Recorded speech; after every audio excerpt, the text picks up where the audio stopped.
তো হ্যালো জনগণ, welcome to our channel. Hello. তো আজকে আগের দিনের মাশরুম মাশরুম বেঁচে গিয়ে মানে বেঁচে না ছিল, তো আমি এক্সট্রা ছিল আর কি। বৌদিকে বললাম তো ওটা দিয়ে কিছু একটা বানানো, তুমি যদি বানাতে পারো। তো বললো ঠিক আছে, আজকে কি কি সাথে কিছু একটা মাশরুম ঘি রোস্ট করব আজকে। মাশরুম ঘি রোস্ট আছে করবে, তো সেটাই আপনাদেরকে আজকে দেখাবো। ঠিক আছে, তো আপনাদের সাথে থাকুন, একদম ছোট্টর মধ্যে পুরোটা দেখিয়ে দেবো। তো কড়াইটা এখন গরম হবে, আমরা ওটা নিয়ে ওয়েট করছি। সো ফার্স্টে অল্প অয়েল।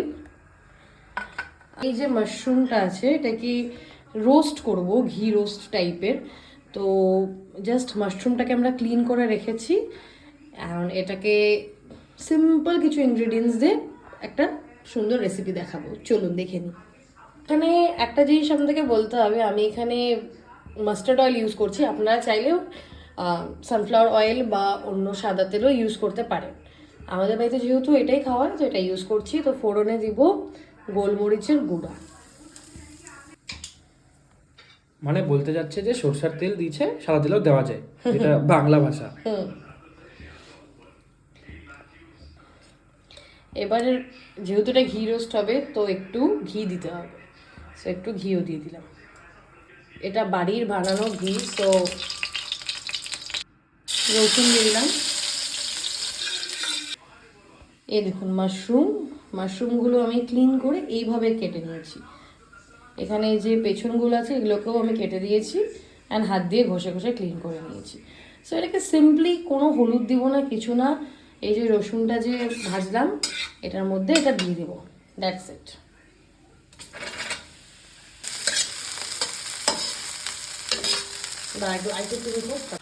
সো আমার বাড়িতে চিলি ফ্লেক্স ছিল, এটা অ্যাকচুয়ালি ডমিনোজের পিৎজার চিলি ফ্লেক্স।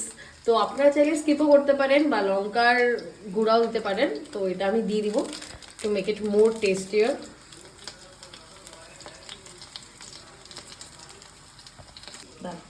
তো আমি এখানে একটু দুধ নিয়েছি, তার মধ্যে জল মিক্স করেছি, আর এখানে আমি 1 চামচের মতো কর্নফ্লোর দিয়ে দিব।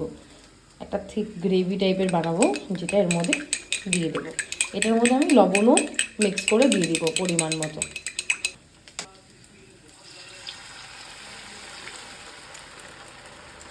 দেখতে খুব ইয়াম্মি টাইপের লাগছে, আই নো।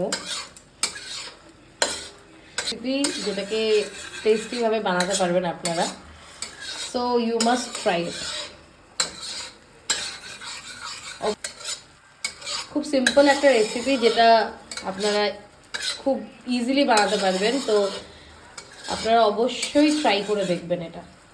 তো জনগণ এখানে দেখতেই পারছো যে আমাদের রেডি একদম খুবই টেস্টি একটা মাশরুম। তো খেয়ে বলছি কেমন হয়েছে টেস্টটা। দেখো গরম আছে। এবার এটা যে ঘিটা বোঝা যাচ্ছে, বাড়িতে কোনো ঘি বলে কোনো ক্ষতি নেই, খুবই ভালো টেস্ট। এটা জাস্ট একটু ট্রাই করো বাড়িতে, আশা করি আপনাদের সবার ভালো লাগবে। খুবই ভালো টেস্ট। আমি মাশরুম খুব একটা পছন্দ করি না, বাট এই রেসিপিতে মাশরুমটা খুব ভালো লাগছে খেতে। সো আজকের জন্য এতটুকুই, দেখা হচ্ছে নেক্সট ব্লগে। আর যদি অন্য কোনো রেসিপি দেখতে হয় কমেন্ট করুন, আর প্লিজ সাবস্ক্রাইব করুন।